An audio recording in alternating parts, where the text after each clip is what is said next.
It's with a heavy heart that I got to announce that the feds got him. The feds got our man Jeremy. If you're watching the video, you'll notice he's not here with me right now. I'm coming at you solo dolo.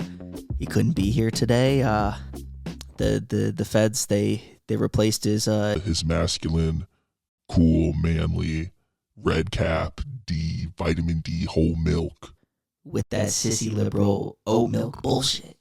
The type all these blue-haired SJWs getting their lattes, you know what I mean? And as a result, he got sissy liberal brittle bone disease, and that boy broke his arm. I couldn't believe it. The feds took him away. They knew that this show was going to be such a banger. This episode was going to be such a banger that they had to take one of us out. It just so happened to get to him. Me, I know the taste. I know the difference between that sissy shit and my red cap my red cap milk, not oat milk. But it's unfortunate that they got the kid Jeremy, and as a result, I'm going to come at you solo dolo. This is, in all seriousness, this is going to be a new experience for you and for me. So in reality, let's dive right in. Welcome back to the show, everybody. And I mean, what a show this is. Today we got some election watch, and we have some unfortunate news. That's kind of how it goes. It's kind of the Hiddo formula, but this week it's a little bit shaken up, at least, you know what I'm saying? So why don't we just dive into these 5-star reviews? You know what I mean? This first one, we have 2 today. Unapologetically Woke by Stu Art 27. First of all, I condemn Hamas and political violence of any kind more than anyone else. That's a high bar right there. That's a really high bar that you're setting here, Stu. I also condemn myself for not writing a review sooner. Now that I can really get behind. Like most other people, I discovered the Hiddo Boys through TikTok in the fall of 2023, and their episodes are something I look forward to every week. Living in the hellscape of Oklahoma, it's nice to hear good, logical takes on politics in America and around the world. You can't forget the geopolitical part. I hope to one day become a Sunday supremacist so I can hear the gospel the way it was intended. Keep up the good work and indoctrinating people to the woke communist left. That's what we do here. That's what the show's about. This next review by JD Vance's couch. Excellent. Woke mind virus. I found out about the Hiddo Boys from my For You page, and the first thing I thought was, God damn, I gotta form a parasocial relationship with these guys. After listening to them beg and beg for 5-star reviews, I ended here, writing a review. I'm currently a Wednesday weenie, but will in time be a Sunday supremacist. I love tuning into the #1 geopolitical podcast where we passionately condemn Hamas and all political violence. Much love from the communist hellscape of Southern California. Yeah, it's rough out there, buddy, but I'm sending love right back. Real non-parasocial love. And look, we got a couple announcements we got to get through before we really dig into the election watch 2024, the real election watch 2024 that's going on. We got the Hiddo postcard program debuted month or 2 ago. We sent out the postcards. Hopefully you all have received the postcards if you're a rightful recipient of them. At the very least, $5 and up on patreon.com. You know where to go. Get the episodes early, get the postcards, get it all in, get the good benefits, you know what I'm saying? It's starting from, I guess it's Sunday today. If this episode is going up Monday, then yesterday, Sunday, when I'm recording at night, because I got back from the airport real late. You know how that shit goes, you know what I'm saying? We're going to have this week be open for signups for the next postcard that's going in. It's a banger design. We already got it cooking. You know how we do around here. But you will have until next Sunday, whatever that date is. Today is Sunday the 8th. That's probably going to be like what? Sunday the fucking 15th or something like that. I wasn't a math major. Don't hold me to it. But either way, so that's going with the Hiddo postcard program. If you want to sign up for the Patreon, you've got a week to do it, or I guess you've got a couple days to do it since you would be hearing this on Wednesday. But you can sign up. There's a form at the top that you can sign up for the postcard program, do that and whatnot. If you're a Wednesday weenie, hopefully this will be the day after the debate. If you're a Sunday supremacist, we will still be going live despite Jeremy's desperate condition. Doc's got him loaded up on opioids. We're going to be going live from his crib today. You know, I'm recording from my crib. We're going to go to his crib to go live for the presidential debate on Tuesday. Hopefully that all goes well. Wednesday weenies, let us know if it went well in the comments. I'm cautiously optimistic, but you know how I feel if you watched the last week's episode, and that's it for the announcements. Remember, sign up for the postcard program if you haven't, and I guess it's time to just dive right into the show now, isn't it? So, a quick disclaimer. This episode is once again in the unfortunate position of not having any debate reactions. We can't do it. The news cycle, it's a curse that has constantly befallen us damn near week after week. We were able to escape it for 2 measly months, and for good news, let me tell you. But we're right back into big news dropping on Mondays and Tuesdays, and debate Tuesday night. What are you gonna do? What are you gonna do? You know what I'm saying? So we won't be able to have reactions in this episode, but next episode, when it's old news, when maybe Harris drops out and somebody else comes in, or maybe some incredible shakeup happens like the last debate, we'll be here to talk about it, just like we are every single Sunday and Wednesday, if that's what you're all about. But if you're not catching the live show and you want to see our immediate reactions to the debate, you can go check out the YouTube channel and watch the live replay. It's going to be up unless CNN or whoever chooses to strike it down like they did one time. I think a horrible circumstance, I know. But despite recording this video before the debate, we can still brief you. We can do some election talk, and maybe you, dear listener, can let us know in the comments after the debate if things will change. I hope they don't. There's been too much shakeup. There's been too many shakeups these past 2 months. If you know what I'm saying, how could you not? You know what I mean? Well, more like this last month, because I really don't recall anything happening. Like shortly before Joe Biden stepped down, maybe a week before Joe Biden stepped down. I don't think anything really happened. If you think something happened, let me know in the comments. But today we have some polling that we can dive into ahead of this debate. So as of September 6th. 538 aggregate polling puts Kamala Harris 3.1 points ahead of Donald Trump. Of course, national polling doesn't really matter here. It's more so about the swing states, but it's still like a nice figure to see. I think the Democrat needs at least a 3-point lead in the the popular vote to be able to just have any chance at winning.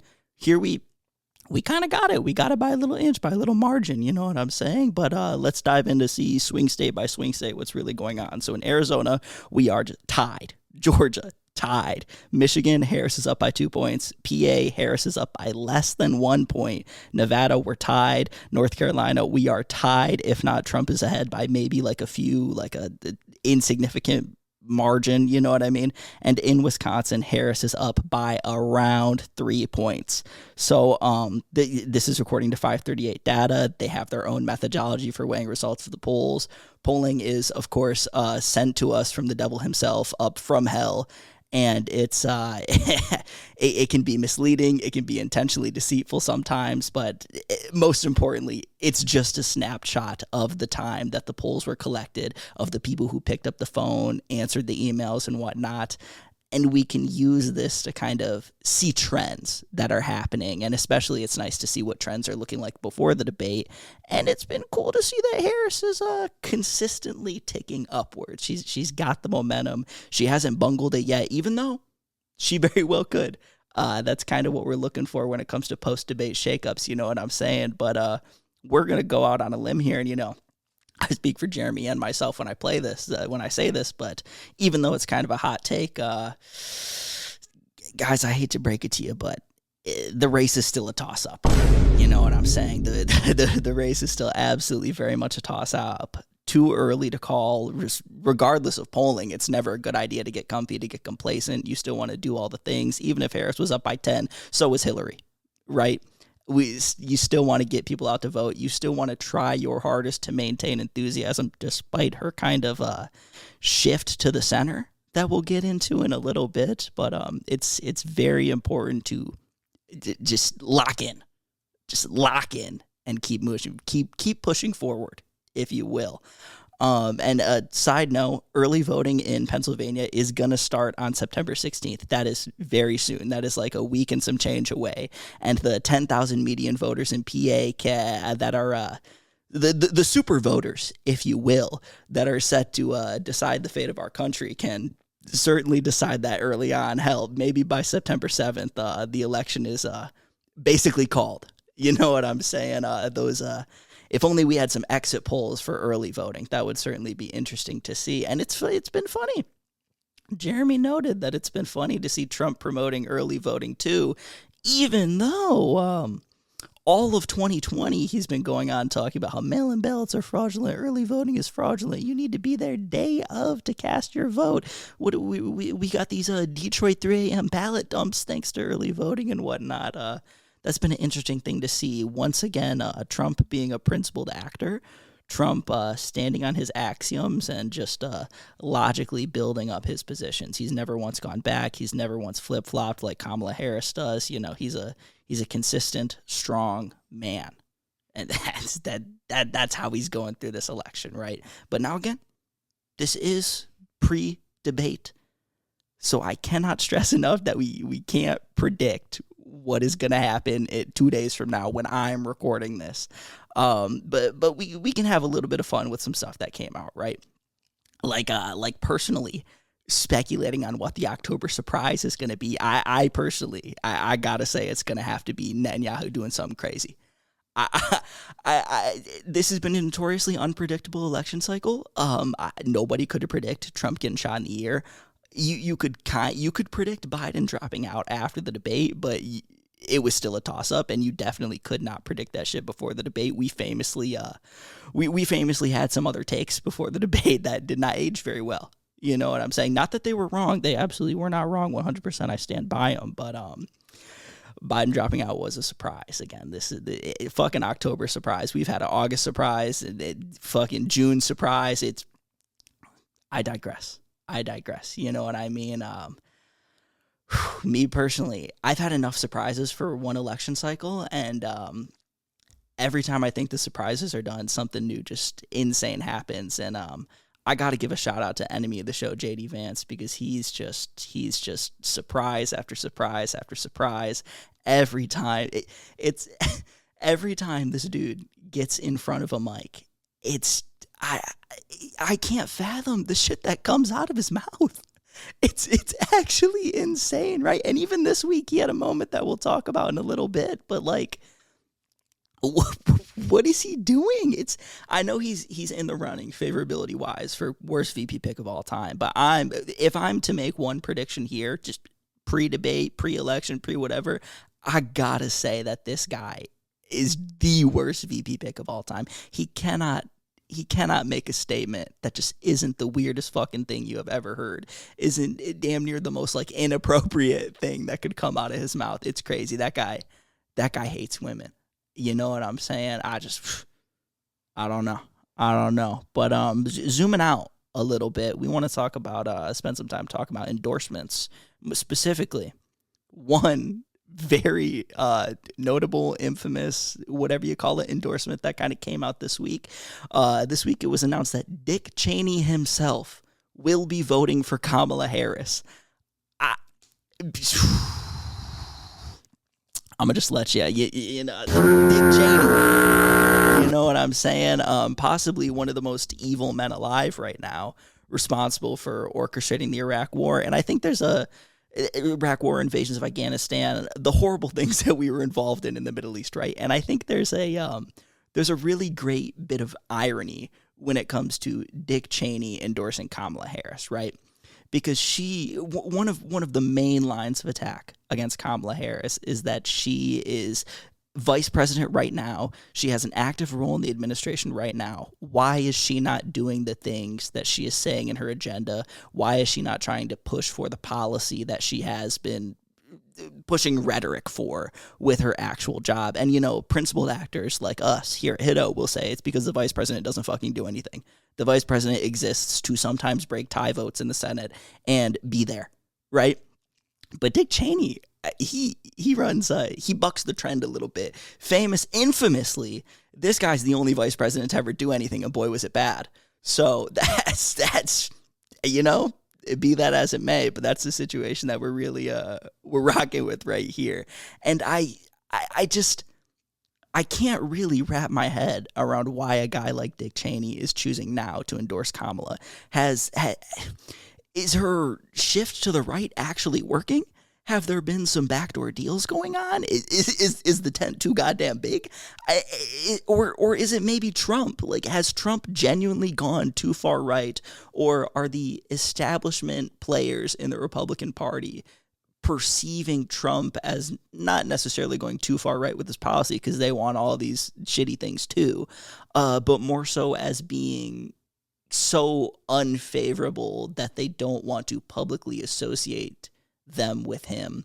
They see that he's might lose in November. Again, I don't want to make any calls. It's a toss up. And they think maybe I should exit this when I can and engage in sort of what is it, like a conservative rebrand or a washing the hands of these negative policy associations, even though those negative policy associations should always be there. There's this kind of unique abrasiveness that comes with Trump that a lot of people don't like. It's kind of like the whole thing where it's like you bring up a Marxist principle or a policy that follows Marxist principles, policy that would follow from material analysis, right? Talk about decommodification of housing, or you more aptly and more, I guess, tangible and like real.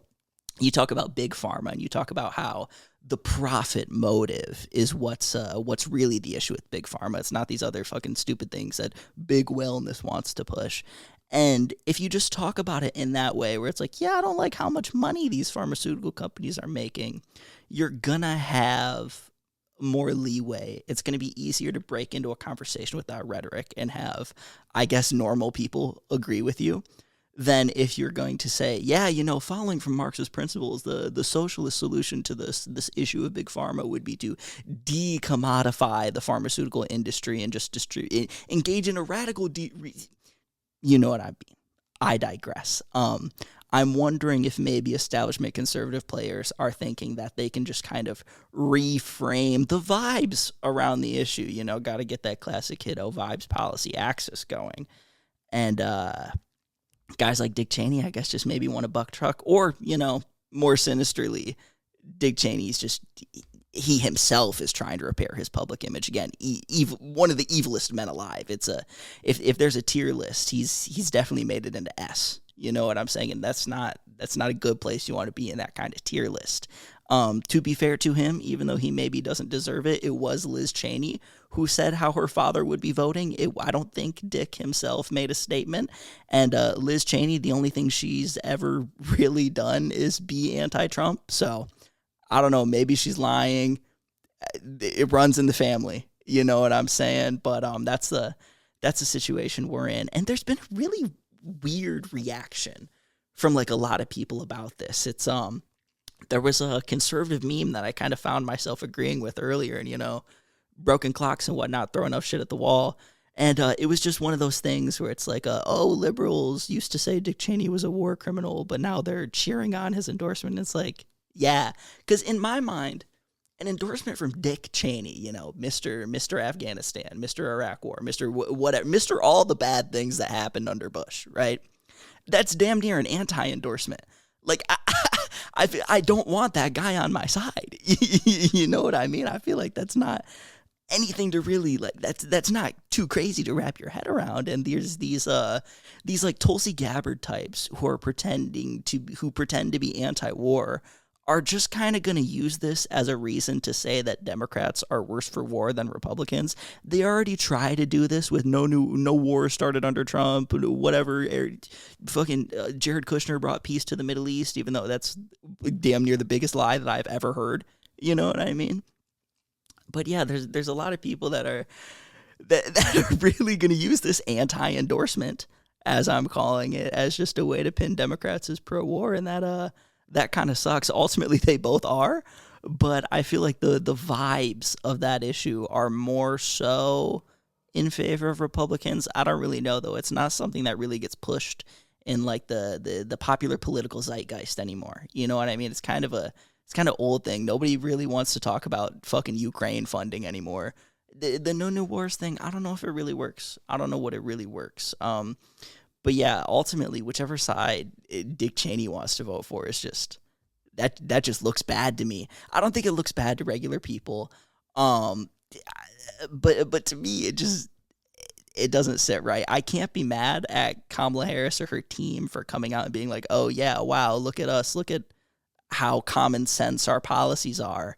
But just because I think it'd be bad strategy to flat out reject the endorsement. I mean, what are you going to do? You know what I mean? Clearly she's trying to at least rhetorically move right to capture the hellish mind of the median voter, but I don't really know, gang. It's kind of it's a tough situation to be in, even though it's notable to note that every other Republican that was working under George W. Bush, they still fuck with Trump. Like, it's just this guy. It's probably a one-off situation. It'll probably get 3 people in non-swing states to vote for, or maybe it'll sway the elusive Pennsylvania voter. You can't really nail their politics down. Maybe like 3 of them will go over, but that's certainly a beyond parody bit of news that we had there, right? And while we're kind of talking about the topic of Trump and war and no new wars under Trump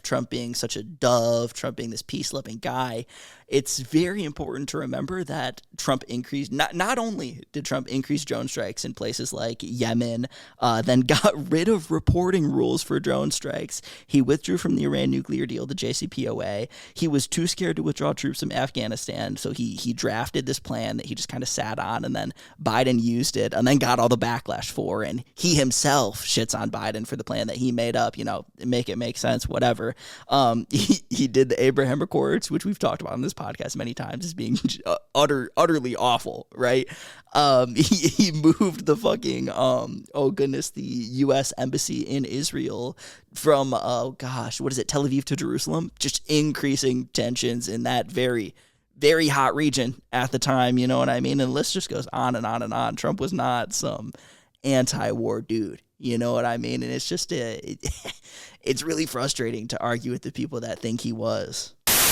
Everyone knows 2024, it's an election year, right? You know what else is an immutable fact? Wednesday weenies always lose to the weekly news cycle. You're always behind. This is even more undeniable in 2024. These primary Iowa caucus happening on a Monday. Mm-hmm. Super Tuesday, that's in the name. Yep. Wednesday weenie, again, in the name. If you want to get ahead of the news cycle, you need to head on over to patreon.com/headintheofficepod. Listen, if you want the news when it happens rather than after it happens, consider becoming a patron. It's a good way to support the show, and it's a good way to stay up to date on everything this year as we deal with this tumultuous election season together. Wear that Head in the Office patron badge on your sleeve. You can run around always. I'm a patron on Head in the Office. I get the news when it happens. Back to the episode. Now, oh goodness. Enemy of the show, JD Vance. He's going to be a little bit of a running theme throughout this episode, right? And right now, I just kind of wanted to take a moment to sort of center him, and specifically center an interview he did this week with Charlie Kirk at some Turning Point USA event. And in it, he was sort of talking. Charlie Kirk asked him about childcare, and this is the answer that he had to say. Here's a question from Hayden. With rising costs on everything, daycare is very expensive. Yep. We pay $725 a month for it, and that's the lowest we've found in this area. What can we do about lowering the cost of daycare? Hayden, obviously a working family, and it's very hard for working families to get by. How will we lower the cost of daycare? Such an important question, Charlie. And I think one of the things that we can do is make it easier for family models to choose, or for families to choose whatever model they want, right? So one of the ways that you might be able to relieve a little bit of pressure on people who are paying so much for daycare is make it so that maybe like grandma or grandpa wants to help out a little bit more, or maybe there's an aunt or uncle that wants to help out a little bit more. If that happens, you relieve some of the pressure on all the resources that we're spending in daycare. Now, you talk about just daycare. Let's say you don't have somebody who can provide that extra set of hands. What we've got to do is actually empower people to get trained in the skills that they need for the 21st century. We've got a lot of people who love kids, who would love to take care of kids, but they can't, either because they don't have access to the education that they need, or maybe more importantly, because the state government says you're not allowed to take care of children unless you have some ridiculous certification that has nothing to do. Absolutely just batshit crazy response, right? And it's kind of broken up into 2 sections. First, you have the just the blanket answer to the question, childcare is too expensive. What would you do about it? What would your administration do about it? To which JD Vance responds, nothing. We're not going to do anything about it. Actually, phone grandma, ring grandma's line, and then maybe she can come over and help the kids. Which just, sounds that sounds like a solution if you're a person who has never had to actually worry about childcare, because the people who have to worry about the cost of childcare are people who do not have family members to fall back on. It's not rocket science, right? If grandma and grandpa or an aunt and uncle were available and willing to help, I don't think childcare would be such a fucking crisis in this country. I don't think there would be a necessary crisis of affordability in this country when it comes to it if the family was stepping up. But it just speaks to how out of touch these guys are. And it's such a fucking non-answer, right? And then we go to the second part of what he has to say. And the second part of what he has to say is just, I think, so much more subtly just great, right? Great in an insane way. And it's just, it centers around, let's cut the red tape. There's too much red tape when it comes to people who want to take care of children. It's not that people who work at daycare centers are paid fucking incredibly shitty wages to take care of other people's kids, to work ridiculous hours. It's not that daycare centers receive just such shitty funding that they can barely function, and again, pay their workers so little. It's not those issues. It's the fact that the state is coming in and requiring people who are tasked with taking care of your kids, tasked with your child's health and well-being for like fucking 8, 9, 10 hours of the day, they have to have certifications. And that's just too goddamn much. We need to lower the barrier of entry for people to take care of other people's children. Like, you can't be serious right now. You genuinely cannot be serious. His solutions to the affordability crisis with childcare are grandma and grandpa, and just leave your kids with a stranger, with an unqualified stranger. It's genuinely baffling. I don't understand how these guys have been elevated to such fucking positions of power. He's a sitting senator. Whether or not he goes on to win the vice presidency in November, whether or not Trump wins, he's still going to have a position of power for the next 4 years. That is mind-blowing. One of the most powerful people in the goddamn country for the next 4 years. And he's making statements like this. He's making other crazy statements in weeks prior. Like, I don't fundamentally understand, dude. We're in such a broken place. Like, this is the bad place. And that's not to also mention that conservatives are the ones who have conservatives and JD Vance and not JD Vance, conservatives and Joe Manchin and Kyrsten Sinema are the people who have damn near directly created this crisis of affordability, or directly ramped up how hard it is to get childcare in this country, how hard it is to afford childcare in this country. We used to have more robust funding, more robust subsidies for these facilities, these daycare facilities. And when we were going through that whole Build Back Better saga, what was it, like 2-3 years back when we first started the podcast, there was, and we lost $15 minimum wage. We also lost funding for these facilities. It's Republicans and 2 Democrats, mind you, but all 50 Republicans did not want you to be able to afford childcare. They directly voted for you to have to pay more for childcare. And yet they're telling you right now, no. We're not even going to pretend to do the actual responsible governmental thing, and maybe even just like lie about funding these facilities, maybe even lie about subsidies. We're going to go in and we're just going to grandma, grandpa, leave your kids with anybody, literally anyone. They don't have to have even a certificate. I can't do it.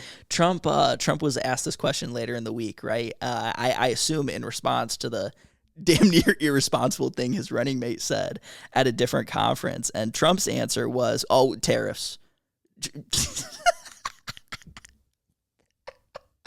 Trump was asked, what specific legislation would you support to help this issue with childcare? Or do you think childcare cost is an issue, and what legislation would you push to help address it? And Trump said, yeah, it's an issue, tariffs. He said childcare costs, they're so tiny compared to all the money that we're going to be bringing in with these tariffs. Childcare costs, they're so tiny and insignificant. They're not tiny and insignificant to the people who are paying ridiculous amounts of their income to afford it. But that's just one thing. That's just the in-touch thing to say, right? Donald Trump, a billionaire who probably had a fucking au pair for his children. He's not going to frame that, right? You know what I'm saying? There's a out of touchness there. He's not the everyman a lot of conservatives think he is.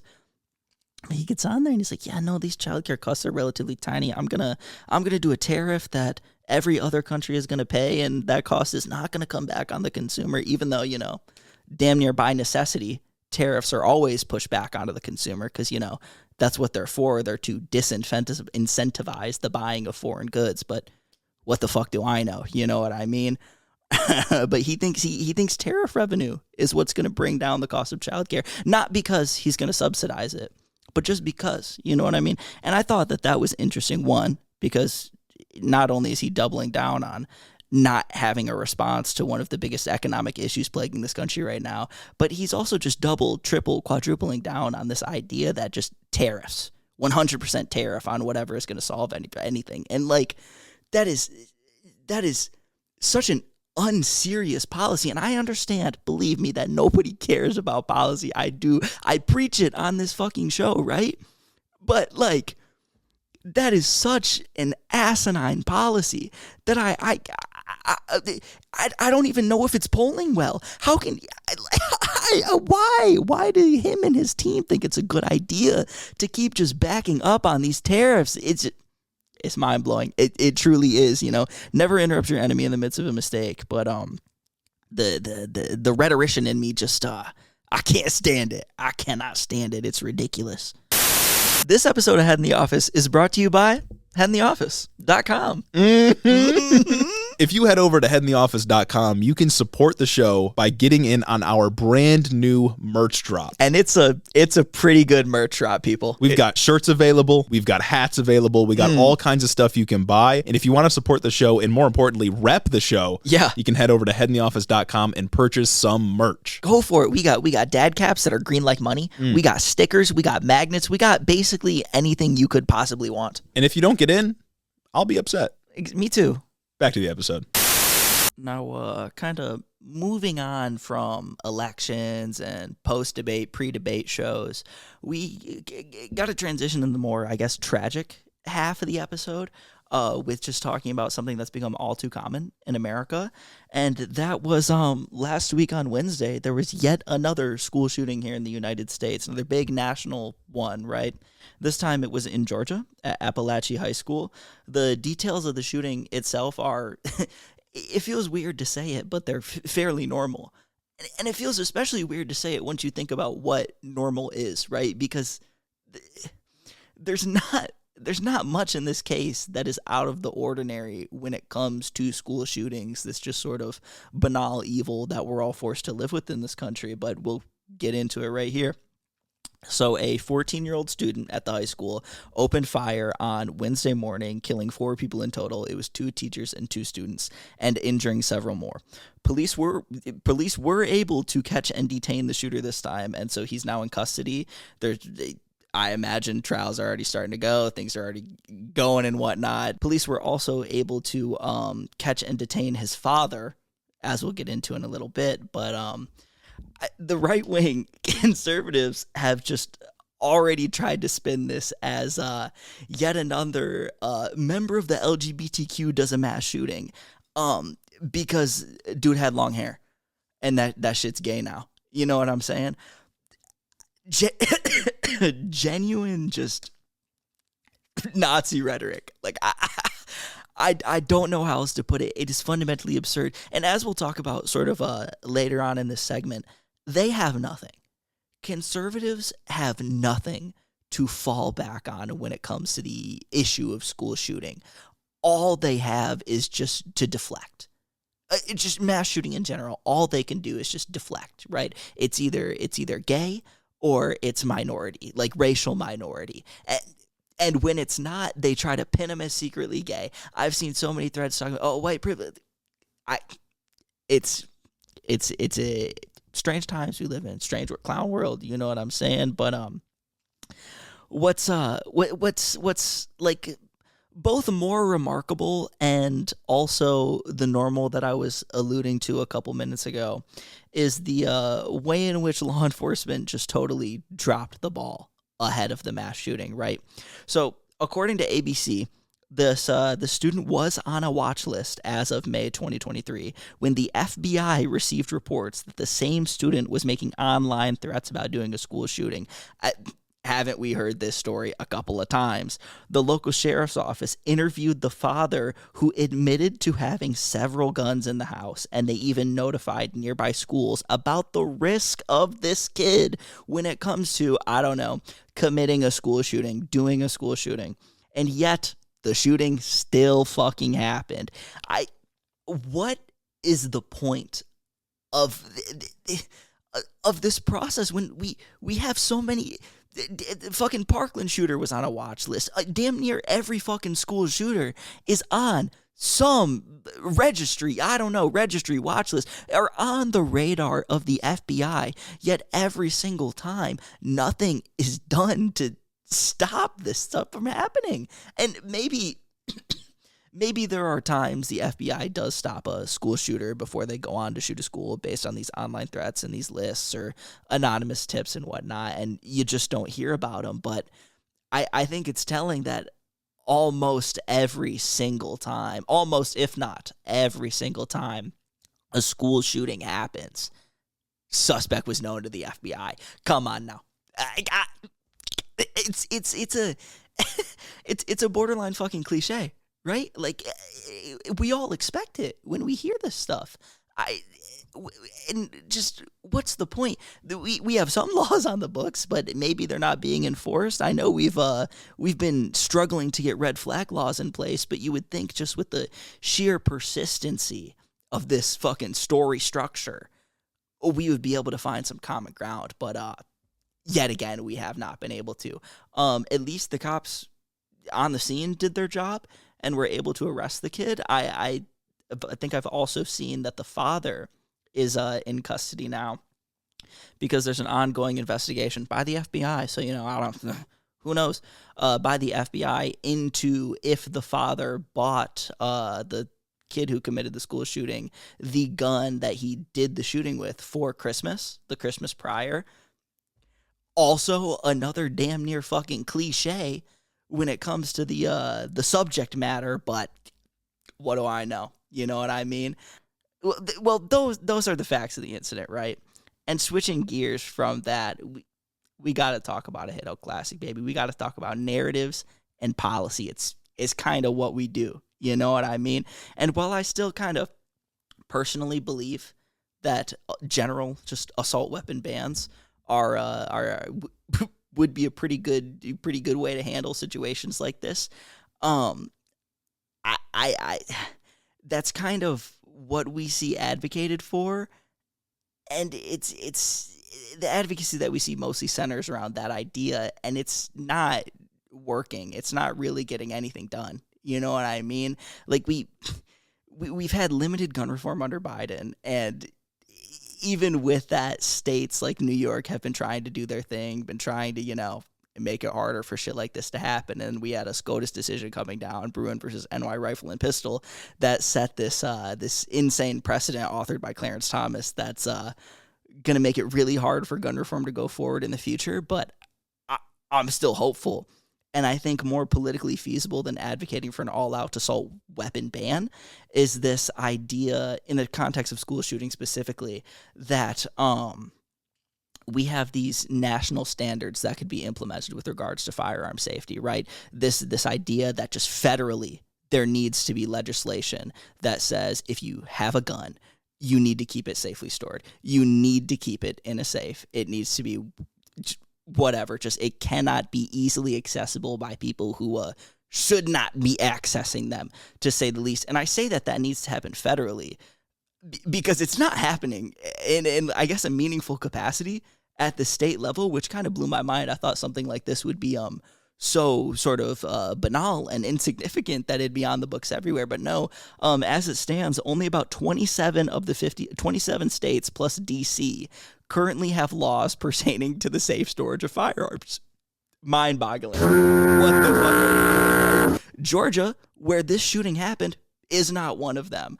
A lot of these school shootings could have been prevented if a minor did not have unfettered access to firearms. And there's usually kind of two avenues by which this happens, right? You have the parent not properly storing their own firearms, in the case of Ethan Crumbly here in Michigan, or you have an irresponsible parent who is gifting their child a gun. As we have allegedly here, and as we have in a lot of the other ones, you know what I mean? It's a fucking cliche. It's a thing that goes on at this point, no matter how insane that is. And I'm not here to say that you are necessarily irresponsible if you do gift your child a gun, but I am saying that a lot of irresponsible parents who are not paying attention to their kids, like this guy, are gifting their children guns, and they're doing bad things with them. You know, that's where the irresponsible part of this comes in, right? And I'm still just blown away that all of the school shootings that have happened, because there's a lot of them that goes on. Hell, I was even fucking in one, right? I at college, I got the Spartan Strong shirt on right now. If you're watching the video, I didn't hear the shots. I wasn't in the building, but I was damn near fucking 500 feet away from the building when my classmates were getting shot at. It's such a pervasive thing that it's like you almost always know somebody who's been involved. It's nuts. It's nuts. And not to center this on me, to get back to the podcast really quick and get back to policy. You know what I mean? Safe storage policies are obviously good and certainly good. But when they're implemented alone and without support, it is infamously hard to enforce them before the bad thing actually happens, right? Because we want laws like this to prevent bad things from happening. And instead, if that's the only kind of avenue we go down, it's just punishment after the fact. And that's not necessarily helpful, right? And excuse me, the other solution is like cops cannot and should not be able to constantly monitor you within the bounds of your own home to sort of make sure that you are always safely storing your firearm. That's not a reasonable solution. This needs to be implemented in conjunction with other measures. So with other measures, but I mean, like, what else can we advocate for? And for this little segment, I'd like to take another journey across the aisle and see what our friends over there on the right of the spectrum are sort of touting and advocating for, and that is the just locking down of schools, right? And enter JD Vance once again. This guy's kind of a running theme as being just awful. Not only this election, but this episode, right? Even more astonishing is the fact that this guy somehow had something worse to say. He had something else to say that is damn near devastatingly bad. This guy just can't stop losing. We've been saying here that John James in Michigan, losingest man in American politics, right? He's lost so many races. He finally got a consolatory House seat here in Michigan. But whatever losing is when it comes to rhetoric, JD Vance is the losingest guy in American political rhetoric, because this guy cannot make a good statement, right? So let's just get into it. At a Phoenix rally, JD Vance spoke on the Appalachia school shooting and said this, quote, "If these psychos are going to go after our kids, we've got to be prepared for it. We don't have to like the reality that we live in, but it is the reality that we live in. We've got to deal with it." Another statement that he made, quote, "I don't like that this is a fact of life, but if you're a psycho and want to make headlines, you realize that our schools are soft targets and we have got to bolster security at our schools."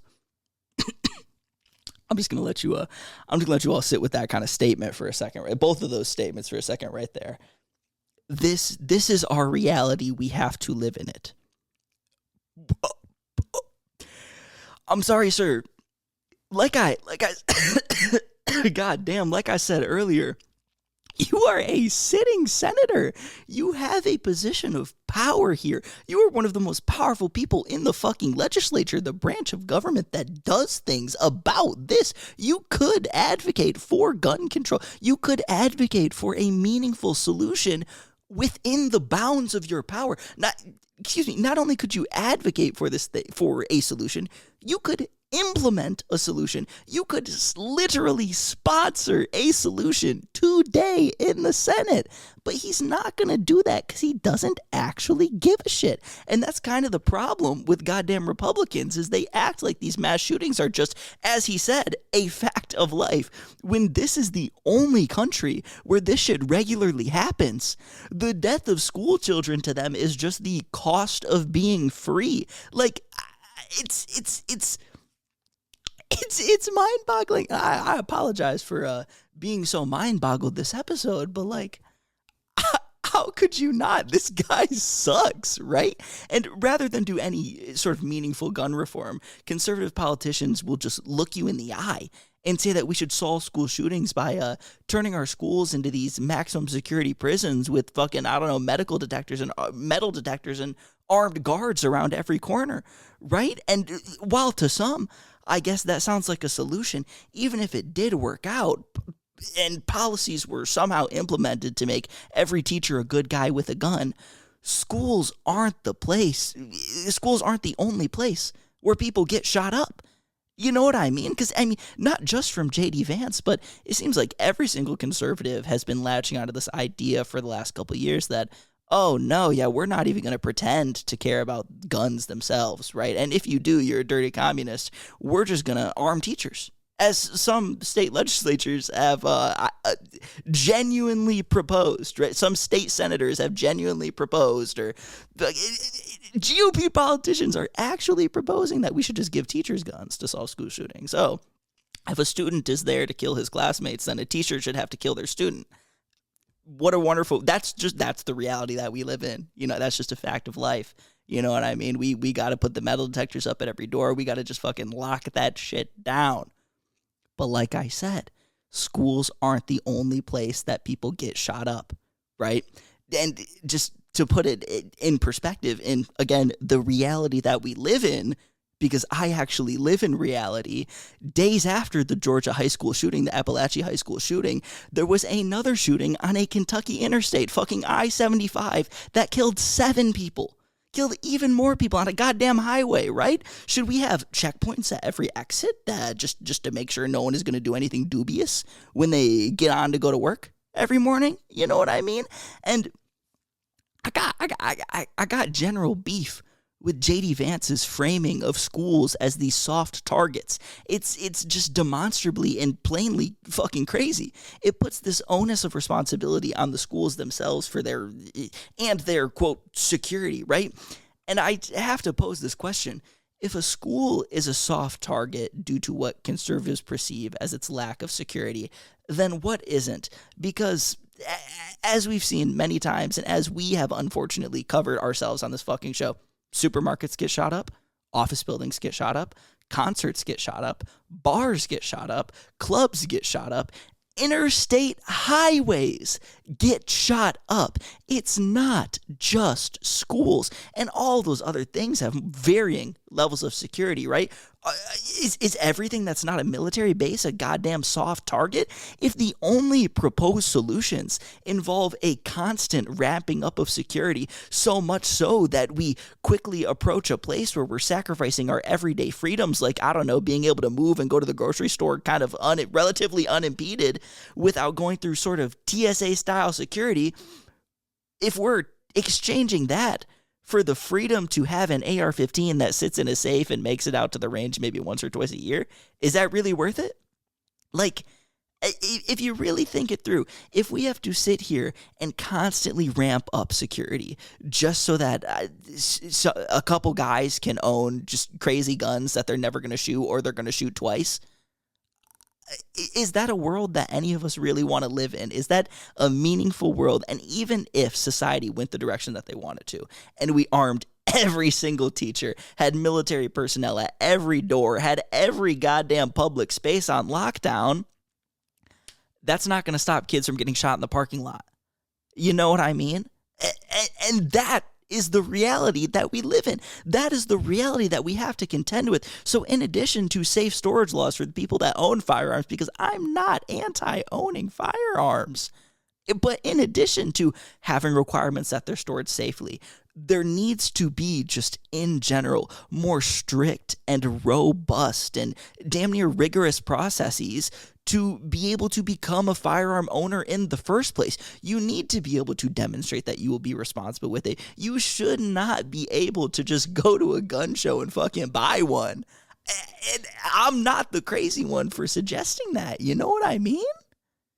It's just, either way, it's so fucking tragic that once again we have to come on here and we have to talk about it, and the news is going to talk about it, and people are going to, there's going to be more calls for gun control, and nothing is going to happen because unfortunately if nothing happened after Uvalde, goddamn kindergarten classroom, nothing's going to happen after this. Nothing's going to happen after the next one. It's there needs to be a general cultural shift for something to happen, or people, I don't know. I want to say people need to get sick of it, but I feel like people have gotten sick of it and gotten so sick of it that it's just not an issue that's at the top of their minds. You know what I mean? But either way, something's got to give. And I'm going to remain hopeful, and I'm going to lock in that something will eventually give, and literally children will stop dying. And you can't separate this from conservatives because they're the ones that are impeding our progress here, right? And it's just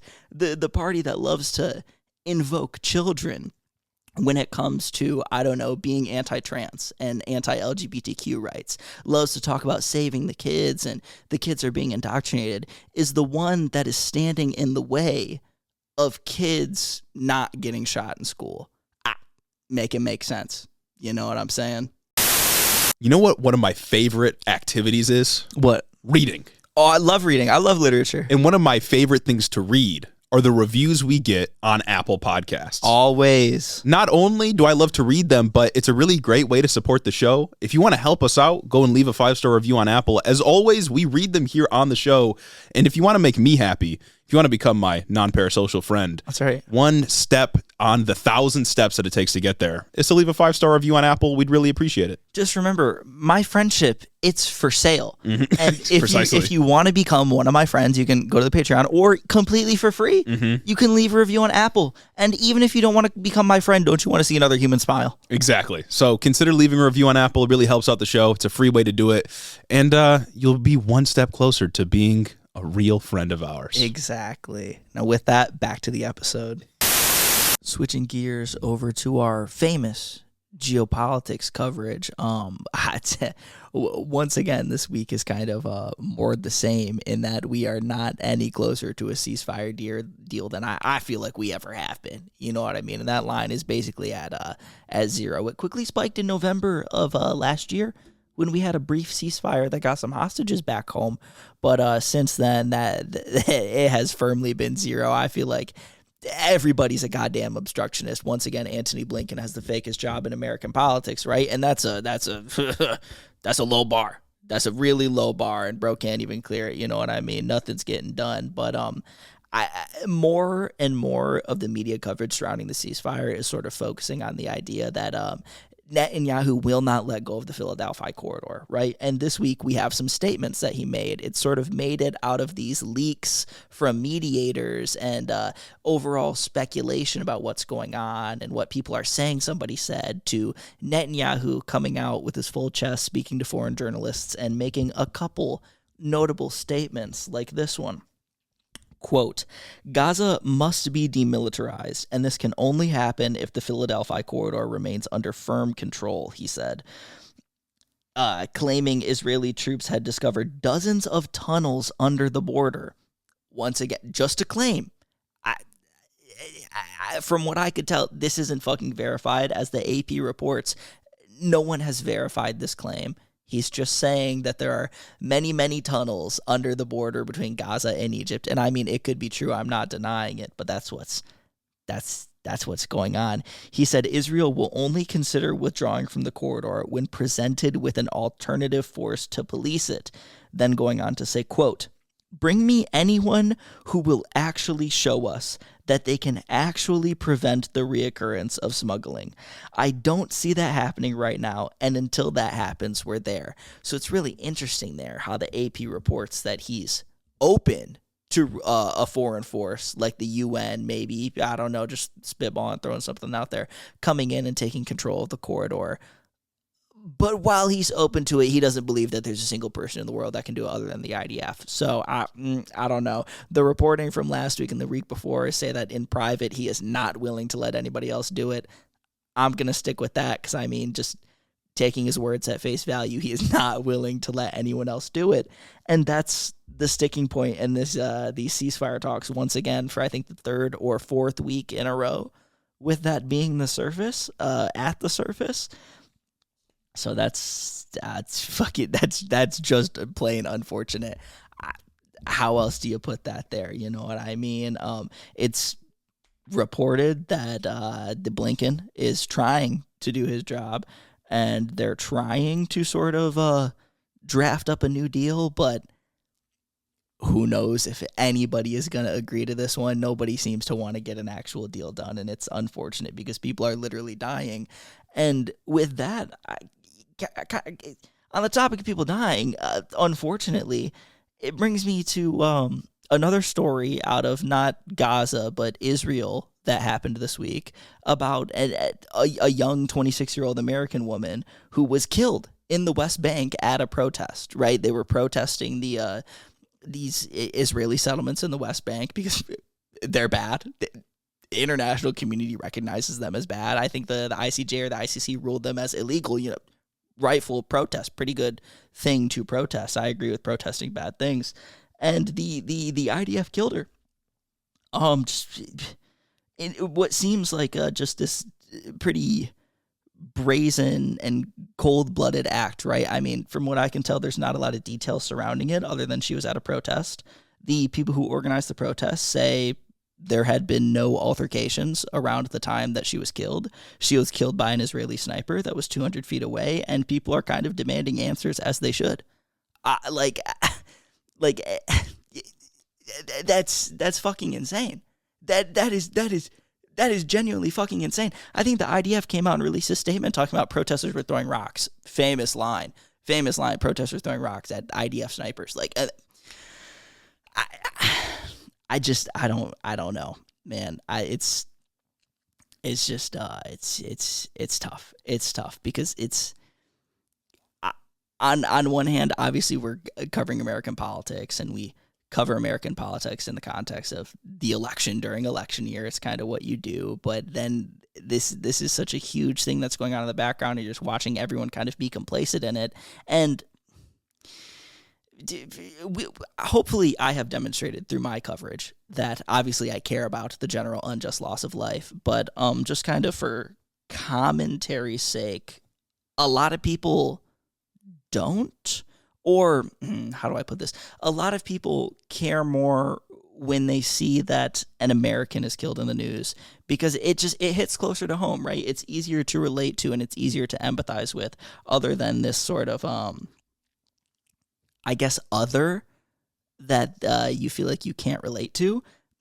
Maybe this will spark more of a response. It's not going to spark. Hopefully, it would spark more of a response from Biden, and hopefully, maybe something like this can be another push on it could be another push towards actually meaningfully implementing something like an arms embargo. I mean, one can only hope. You know what I mean? It's genuinely tragic. It's genuinely tragic what happened to her, and it's genuinely tragic what is continuing to happen to hundreds of thousands of Palestinians who are facing starvation, no access to medicine, no access to goddamn fucking anything, right? Just constantly under fear that they're going to be hit by a missile from above for doing nothing.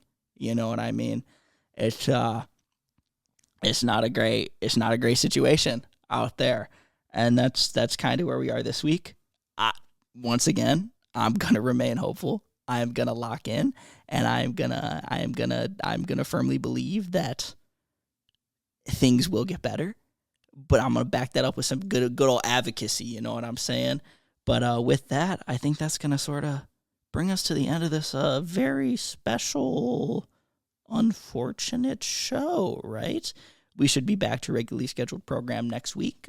We will still be live on Tuesday for all the Sunday supremacists that are watching this long. And speaking of, we got to give a special thanks this episode to, excuse me, it's a long list. It might take a little while just by myself. A special thanks to Caden Kraut, Lord Tau the Radiant, Chris the Postman, Christy Beck, Dylan B., Andrew Harris, Mike Chaplinsky, Mattias T., Omar Zuno, Clayton LaFed, Mark Yeager, Caleb Joy, Rich Toro, Tari, Gavin Mayer, Maldonado, Hunter W., Fergalaki, Max Vizquez, Jacob Rogers, Colin Mooberry, Fixer Punk, Jim Egbers, Jeff Muzzy, Bagel Burrito, Cincy Alex, Joe Stenstrom, Adrian Sandoval, Chloe Sam 601, Colleen Cutsfer, Yook, Jennifer DeVoe, Big Bird Titty, Crawfish, and Bennett Bennington III, Alexia Benanti, Nietzsche, Big Booty Beatdown, Sam Maloney, Two-Headed Boy, Ben Shapiro's boyfriend, Ted Cruz's boy toy, Dictator Jace, Luke O'Shea, Cucker Tarleson, Danielle Jackson, The Word of Microsoft, Jennifer Sines, Aaron and his Gundam Gundams, Darth Father, Tailored for Content, Corey Chambers, L.E.N., Devin Hatchard, Retro Mondo, Emma the Dude Slayer, Veronica a.k.a. V, Raxon, Ash Smith, The Grotler, Flower Clown, Beetlebugs, Murder in a Trench Coat, Lonnie Rogers, Slavic and Sapphic, Casey Lynn Kelly, Snake Eyes and Hope of Giants, A.K. Ghana, Quana Don, Zach Lantian, Info Russell, Austin Greif, Marcus Corbett, Caleb Rober, Taylor Red Sox, Cammy, Tylen Freeman, Steak Daddy, Tay Tay, Isaac Hodges, Madeline C., Kayla Lowe, Anna Valinic, KCC, Say Yes to West, August, Particular Pickman, Sir Capalot, Jeff Science, Howard the Duck, Brendan is Egg, Jr., Drew Batchilder, JR, Drew Batchilder, excuse me, Froggy Gumdrop, Zen, doing their best, Jackie Boy, Shameless, Coherent Babble, Sasha, MJ is Sharp, Michaela Muncie, The Wallace 3000, Jared Finch, Tactical Snowflake, Son of Ander, Vanilla Bryce, Chris T, Kashan Lala, Amanda R, Hanky Panky, Tyler J, Damian Blues, Ashley White, Dick Cheney and 3 Inch Heels, very topical, Lalo Valesco, Particulon, Memfrez, Gorgeous Girl Mukes, Lauren, Uncrassomatic Boar, Sasquatch, Rhonda Stiletto, Midwest Marxist, Joe the Mailman, Gary from West Michigan, Shawnee GG, Juniper Not Jupiter, Stacked Crabs, Patrick Simpson, I Crowley, Urban Peach, Lord of Forlorn, Holt Forsyth, Dialectic Dreamer, Kevin Kisaya, Schnoodle, Booty Snakes, Urka, oh man, guys, we're getting to the list. I don't read this very often. Krusty Krab, Do Fairy, Chelceratrops, Austin Lima, Lane Walls, Azim Fida Hussein, Brooklyn G, Novrek the Dastardly, Goldthorn, Addie Book, Merlin, and Jeremy's mom for supporting the show on Patreon. We quite literally would not be here without you all and your humble and gracious support, right? And I cannot to see, dare I say, I'm begging for that list to grow, right? If you made it this long, I fucking applaud you for listening to me and me alone yap for however long I yapped for. If it wasn't too long, sorry for the short episode this week. There was some unforeseen circumstances that fell onto Hito Media this week, as you can tell, but I genuinely appreciate you just listening to the yap, and the show must go on. I had to bring you the news. I hope you have a great week. I'll see you next time.